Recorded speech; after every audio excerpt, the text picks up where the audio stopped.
നയനേനെ ഓഫീസിലേക്ക് കൊണ്ടുപോകാൻ പറയുന്നുണ്ട് മുത്തശ്ശൻ.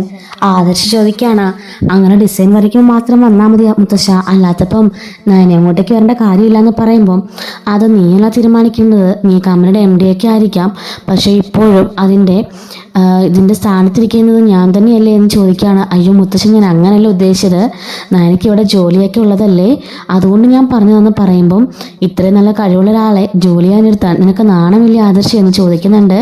അയ്യോ ഞാൻ അങ്ങനെയൊന്നും ഉദ്ദേശിച്ചില്ല, സാധാരണ നയന ഓരോ ഡിസൈനേഴ്സിൻ്റെ ആവശ്യപ്പെട്ട് ക്ലയൻസ് വരുമ്പോഴാണ് നയന അങ്ങോട്ടേക്ക് വരാറ്, അതാണ് ഞാൻ ഉദ്ദേശിച്ചെന്ന് പറയുമ്പം ഇനിയിപ്പോൾ അങ്ങനല്ല വേണ്ടത്, ഡെയിലി നയന അവിടെ ഉണ്ടാവണം, നയന ജസ്റ്റ് ഒരു മണിക്കൂറെങ്കിലും വന്ന് അവിടുത്തെ കാര്യങ്ങളൊക്കെ നോക്കി പഠിക്കണം, കാരണം അവൾക്ക് അവിടെ ഒരു പൊസിഷൻ കൊടുക്കാനാണ് എൻ്റെ മനസ്സിലെ തീരുമാനമെന്ന് പറയുന്നുണ്ട്.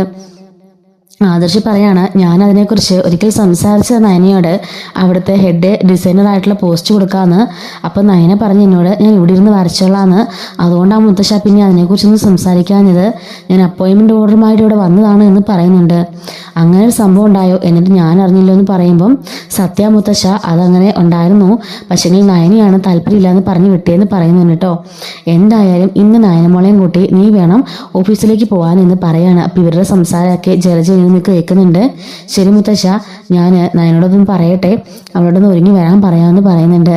പിന്നെ കിച്ചൺ ഡ്യൂട്ടി മാത്രം അവളെ ഏൽപ്പിക്കാൻ നിൽക്കണ്ട, അതിനിവിടെ ബാക്കി ഇത്രയും പേരില്ലേ, പിന്നെ മീനാക്ഷിയുണ്ട്, അതിന് വേണമെങ്കിൽ ഒരു സെർവന്റിനെ കൂടെ നമുക്ക് അപ്പോയിൻമെൻറ്റ് ചെയ്യാം. നയനമോളെ ഇനി അവിടേക്ക് കയറ്റി കഷ്ടപ്പെടുത്തണ്ട, ഇത്രയ്ക്കും കഴിവുള്ള ഒരാളെ അടുക്കളയിലിട്ട് നരയിപ്പിക്കുന്നത് കാണാൻ എനിക്ക് കഴിയില്ല, ഇതൊക്കെ നിന്റെ അമ്മയുടെ ഓരോ അഹങ്കാരങ്ങളാണെന്നൊക്കെ പറയാണ്. അങ്ങനെ ആദർശ് ഞാൻ പറയാം മുത്തശ്ശാന്നും പറഞ്ഞിട്ട് മുറിയിലേക്ക് പോകുന്നുണ്ട്. ഈ സമയം ജയലജ നേരെ പോയിട്ട് അബിയോട് പറയാണ്, നീ വല്ലതും അറിഞ്ഞോ, ഇവിടെ ഇങ്ങനെ ഫോണെ കുത്തിക്കൊണ്ടിരുന്നു എന്ന് പറയുന്നുണ്ട്. എന്താ അമ്മേ, എന്താ കാര്യം എന്ന് ചോദിക്കുമ്പം മുത്തശ്ശൻ പറയുക, ആ കിളവൻ പറയുക, നയനിക്ക് കമ്പനിയുടെ ഹെഡ് ഡിസൈനിങ് പോസ്റ്റ് കൊടുക്കണം, അതുകൊണ്ട് ഇന്ന് മുതൽ ഓരോ മണിക്കൂർ വന്നിട്ട് അവിടുത്തെ കാര്യങ്ങളൊക്കെ നോക്കി പഠിക്കട്ടെ, എന്നിട്ട് അവക്കവിടെ സ്ഥിര നിയമനം കൊടുക്കണമെന്ന്.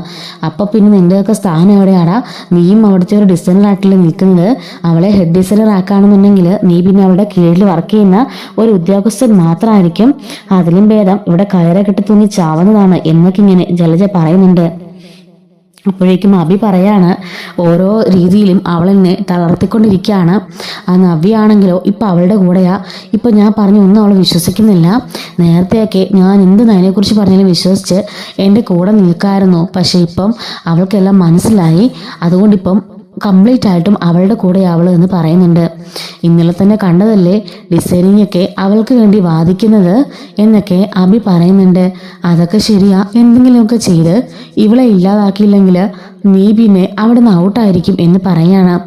അതെ അമ്മേ, അത് തന്നെ എനിക്കും തോന്നുന്നത്, നയനെ ഇനി വെച്ചുകൊണ്ടിരിക്കാൻ പാടില്ല, അവളെ എങ്ങനെയെങ്കിലും ഇല്ലാതാക്കണം, പല രീതിയിൽ ഞാൻ നോക്കി ഈ വീട്ടിൽ നിന്ന് അടിച്ച് പുറത്താക്കാൻ, പക്ഷെ ഈ വീട്ടിൽ നിന്ന് അടിച്ച് പുറത്താക്കിയാലൊന്നും അവൾ ഇല്ലാതാവുമെന്ന് എനിക്ക് തോന്നുന്നില്ല അമ്മേ, കാരണം അവൾ പൂർവാധികം ശക്തിയോടുകൂടി തന്നെ ഇങ്ങോട്ടേക്ക് തന്നെ കയറി വരും, അതുകൊണ്ട് ഒറ്റയടിക്കാൻ അവളെ ഇല്ലാതാക്കണമെന്ന് പറയാണ്. അതിനൊക്കെ ഞാൻ പ്ലാൻ കണ്ടെത്തിയിട്ടുണ്ട്, അമ്മ വിഷമിക്കാതിരിക്കുക, ഇനി ഇതിപ്പം എൻ്റെ പ്രസ്റ്റീജ് ഇഷ്യൂ കൂടിയാണ്, ഞാൻ നോക്കിയെടുത്തോളാം എന്നൊക്കെ പറഞ്ഞിട്ട് അബിയും പോകുന്നുണ്ട്. അങ്ങനെ അബി കോൾ ചെയ്തിട്ട് ഒരാളോട് കുറേ കാര്യങ്ങളൊക്കെ സംസാരിക്കുകയാണ്. അതിനുശേഷം കാണിക്കുന്നത് നയനയോട് വന്നിട്ട് ആദർശ് പറയുന്നുണ്ട് ഇതുപോലെ കമ്പനിയിലേക്ക് പോകാമെന്നൊക്കെ. വളരെ സന്തോഷമായിട്ട് ആദർശിനോട് നയന പോകാൻ ഇറങ്ങുന്നുണ്ട്. ഈ സമയത്ത് ഹാളിലെല്ലാവരും കാണുമല്ലോ. അപ്പോഴേക്കും ദേവേൻ എന്നിട്ട്, അല്ല നീ ഇത് എങ്ങോട്ടാന്ന് ചോദിക്കുമ്പം ആദർശേട്ടൻ പറഞ്ഞു ഓഫീസിലേക്ക് വരണമെന്ന് പറഞ്ഞു പറയുന്നുണ്ട്. എന്താണ് ആദർശ് ഇവളെയും കൂട്ടി ഞാൻ ഓഫീസിലേക്ക് പോകുന്നത്, അപ്പം അടുക്കളയിലെ കാര്യമൊക്കെ ആര് നോക്കും എന്നൊക്കെ ചോദിക്കുകയാണ്. അത് പിന്നെ അമ്മയെന്ന് പറയുമ്പം ഞാനാ പറഞ്ഞതെന്നും പറഞ്ഞിട്ട് മുത്തശ്ശൻ അങ്ങോട്ടേക്ക് വരുന്നുണ്ട്. നീ എന്താ കരുതിയത്, ഇവിടേക്ക് കെട്ടി വന്ന കയറി മരുമകള് വേലക്കാരിയാണെന്നോ, അങ്ങനെയാണെങ്കിൽ നീയല്ലേ ഇവിടുത്തെ ആദ്യത്തെ വേലക്കാരി എന്ന് മുത്തശ്ശൻ ചോദിക്കുമ്പോഴേക്കും ഒന്നും മിണ്ടാൻ നിൽക്കുകയാണ് ദേവയാനി. ഇത്രയും കഴിവുള്ള ഒരു ആളെ ഇന്ന് വരെ നീ കണ്ടിട്ടുണ്ടോ എന്ന് ചോദിക്കുന്നുണ്ട്.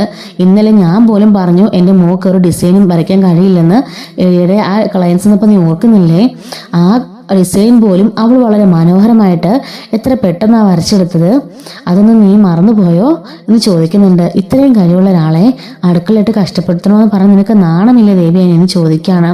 അത് പിന്നെ ഇവളെ നേരത്തെ ഡിസൈനറായിട്ട് അപ്പോയിൻറ്റ് ചെയ്യാന്ന് പറഞ്ഞപ്പം ഇവള് തന്നെയാണ് വേണ്ടാന്ന് പറഞ്ഞെന്ന് പറയുന്നുണ്ട് കേട്ടോ. അത് അന്നത്തെ കാര്യമല്ലേ, അതൊക്കെ അങ്ങ് വിട്ടേരെ. അടുക്കളയെ കയറ്റി ഇനിയും നയനിനെ നരയിപ്പിക്കാമെന്ന് ആരും കരുതണ്ട. ജാനകിയുടെ മര്യാദയ്ക്ക് നീയും കയറിക്കോണം. മീനാക്ഷി ഉണ്ടല്ലോ ബാക്കി ജോലികളൊക്കെ ചെയ്യാൻ വേണ്ടിയിട്ട്. അതുകൊണ്ട് എല്ലാവരും കയറി അടുക്കളയിൽ കയറി ജോലി ചെയ്താൽ മതി. നയനെ മാത്രമായിട്ട് കഷ്ടപ്പെടുത്തി ഞാൻ സമ്മതിക്കില്ല എന്ന് പറയുന്നതിന് കേട്ടോ. നിന്റെ കുബുദ്ധിയാണ് ഇതിൻ്റെയൊക്കെ പിന്നിലെന്നും എനിക്ക് മനസ്സിലാവുന്നുണ്ട്. വേണമെങ്കിൽ ഒരു സർവന്റെയും കൂടി വെച്ചോ.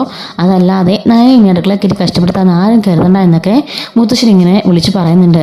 ഇത് കേൾക്കുമ്പോൾ കനകത്തിന് ഒരുപാട് സന്തോഷമാവുന്നുണ്ട് കേട്ടോ. അങ്ങനെ ആദർശനോട് മുത്തശ്ശൻ പറയാണ്, പൊക്കോ മോളെ, നീ പൊക്കോ, പോയി ഓഫീസിലെ കാര്യങ്ങളെല്ലാം കണ്ടുപിടിക്കണം. എന്നിട്ട് നീയാണ് ഇനി അവിടുത്തെ ഹെഡ് ഡിസൈനർ പോസ്റ്റിലേക്ക് ഇരിക്കാൻ പോകുന്നത്. അതുകൊണ്ട് എല്ലാ കാര്യങ്ങളും ഡീപ്പായിട്ട് കണ്ട് മനസ്സിലാക്കി പഠിക്കണം എന്നൊക്കെ പറയാണ്. അപ്പോഴേക്കും വന്ന് മുത്തശ്ശൻ്റെ കാൽക്കൽ വീണ് അനുഗ്രഹം മേടിക്കുന്നുണ്ട്. അതുപോലെ തന്നെ മുത്തശ്ശിയുടെ കാൽക്കൽ വീണ് അനുഗ്രഹം മേടിച്ചതിന് ശേഷം നയനയും ആദർശം അവിടെ നിന്ന് പോകുന്നുണ്ട്. അപ്പോഴേക്കും മുത്തശ്ശൻ പറയാണ്, ഗുരുത്വമുള്ള കുട്ടിയാ, എന്നൊക്കെ പറഞ്ഞാലും കഴിവ് മാത്രമല്ല ഗുരുത്വവും കൂടി അവൾക്കുണ്ട്, അത് അവൾക്ക് ഇത്ര ഐശ്വര്യം എന്നൊക്കെ പറയാണ്. മുത്തശ്ശി പറയാണ്, അതല്ലാതെ പിന്നെ ആ ഡിസൈൻ കണ്ടപ്പം എൻ്റെ തന്നെ കണ്ണു തള്ളിപ്പോയി. എത്ര നടക്കില്ല എന്ന് നിങ്ങളും ആദർശമൊക്കെ പറഞ്ഞതല്ലേ, എന്നിട്ടും നവ്യയുടെയും കനകത്തിന് നിർബന്ധപ്രകാരം അവൾ ആ ഡിസൈൻ വരച്ചതും കണ്ടതല്ലേ, എന്ത് മനോഹരമായിട്ട് അവളതൊക്കെ വരയ്ക്കുന്നെന്ന് പറയുന്നുണ്ട്. അങ്ങനെ അവിടെ നിന്നും ഓഫീസിലേക്ക് ആദർശിൻ്റെ കൂടെ നയന ചെല്ലുന്നുണ്ട് കേട്ടോ. അങ്ങനെ ആദർശ് പറയാണ്, നിന്റെ പോസ്റ്റ് ഇതായിരിക്കും നിന്റെ പോസ്റ്റ്, എന്നാൽ ഉടൻ തന്നെ അപ്പോയിൻമെൻറ്റ് ഉണ്ടാവും.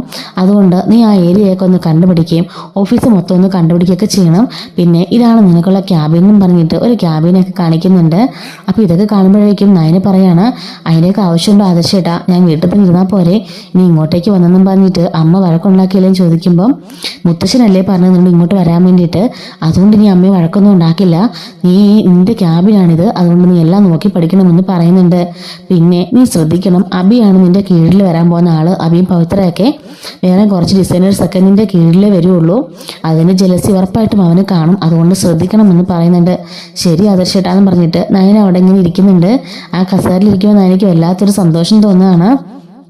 അങ്ങനെ ആദർശ നയനെ അവിടെ കൊണ്ട് അപ്പോയിൻമെൻറ്റ് ചെയ്യുന്നുണ്ട്. എന്തായാലും 2-3 ദിവസത്തിനുള്ളിൽ തന്നെ അപ്പോയിൻമെൻറ്റ് ഓർഡർ മുത്തശ്ശൻ്റെ കൈകളുകൊണ്ട് നിനക്ക് തരണമെന്നാണ് മുത്തശ്ശൻ്റെ ആഗ്രഹം. അതും അപ്പോയിൻമെൻറ്റ് ഓർഡർ പൂജിച്ച് തരണമെന്ന് ആഗ്രഹം. അതുകൊണ്ട് നീ ഇവിടെ ഇരുന്നോ, ഇവിടെ ഇരുന്നിട്ട് ഇവിടുത്തെ കാര്യങ്ങളൊക്കെ നോക്കി പഠിക്കുകയൊക്കെ ചെയ്യുക. നിനക്ക് ലാപ്ടോപ്പൊക്കെ നിനക്ക് യൂസ് ചെയ്യാൻ അറിയാമല്ലോ, അതുകൊണ്ട് അതിലും കുറച്ച് ഡിസൈൻസൊക്കെ നോക്കി അറേഞ്ചൊക്കെ ചെയ്തു എന്നൊക്കെ പറയുന്നുണ്ട്. അതിനുശേഷം കുറേ ഫയൽസൊക്കെ കൊടുത്തിട്ട് ഇന്ന് മുതൽ നിന്നെ ഞാനിവിടെ അപ്പോയിൻമെൻറ്റ് ചെയ്തു, നാളെ കഴിഞ്ഞ് മുതലായിരിക്കും മുത്തശ്ശൻ അപ്പോയിൻമെൻറ്റ് ചെയ്യാൻ പോവാ എന്നൊക്കെ പറയുന്നുണ്ട്. അങ്ങനെ നയനയ്ക്ക് അവിടെ ഒരു പോസ്റ്റൊക്കെ ആദർശിച്ച് കൊടുക്കുന്നുണ്ട്. നയനയ്ക്ക് അത് ഭയങ്കര സന്തോഷമാണ് കേട്ടോ. നിനക്ക് നീ ഓരോ ദിവസം വന്ന് പഠിക്കുക, നാളെ മുത്തശ്ശൻ അപ്പോയിൻമെൻറ്റ് ചെയ്തതിന് ശേഷം നിനക്ക് സ്ഥിരമായിട്ട് ഇവിടെ വന്നിരുന്ന് കമ്പനിയിൽ വർക്ക് ചെയ്യാം. ഇനി നീ ഇവിടുത്തെ ഒരു ഹെഡ് ഡിസൈനർ ആണ് എന്നൊക്കെ പറയുന്നുണ്ട്. മൂർത്തി സ്റ്റോറിയുടെ ഹെഡ് ഡിസൈനർ എന്ന് പറഞ്ഞാൽ ചില്ലറ കാര്യമൊന്നുമില്ല. മന്ത്ലി 2 ലക്ഷം രൂപയൊക്കെ വരുമാനമുള്ള ഒരു പോസ്റ്റാണ്. ഇതിനുവേണ്ടി എത്ര പേര് ഇൻ്റർവ്യൂ ഒക്കെ നടത്തി നിൽക്കണമെന്ന് അറിയാവുന്നൊക്കെ ചോദിക്കുന്നുണ്ട്. അതെ, ഞാൻ വീട്ടിൽ ഇരുന്നൊരു ഡിസൈൻ വരച്ചാലും എനിക്ക് അത്രയൊക്കെ തന്നെ കിട്ടും കേട്ടോ എന്നൊക്കെ പറയുന്നുണ്ട്. എത്രയാണെങ്കിലും ഇതിന് നിനക്ക് കുറവൊന്നും ഇല്ലല്ലോ എന്നൊക്കെ പറയാൻ കേട്ടോ. ഇതേ സമയത്ത് തന്നെ നയനെ ഇല്ലാതാക്കാനുള്ള പ്ലാനിങ് ഒക്കെ അബിയോട് നടത്തിക്കൊണ്ടിരിക്കുന്നുണ്ട്. അപ്പോൾ അതിൻ്റെ വീഡിയോ നമ്മൾ അടുത്തൊരു അപ്ലോഡ് ചെയ്യുന്നതായിരിക്കും. മിസ് ആവാതിരിക്കാൻ ചാനൽ സബ്സ്ക്രൈബ് സപ്പോർട്ട് ചെയ്യണേ. Thanks for watching.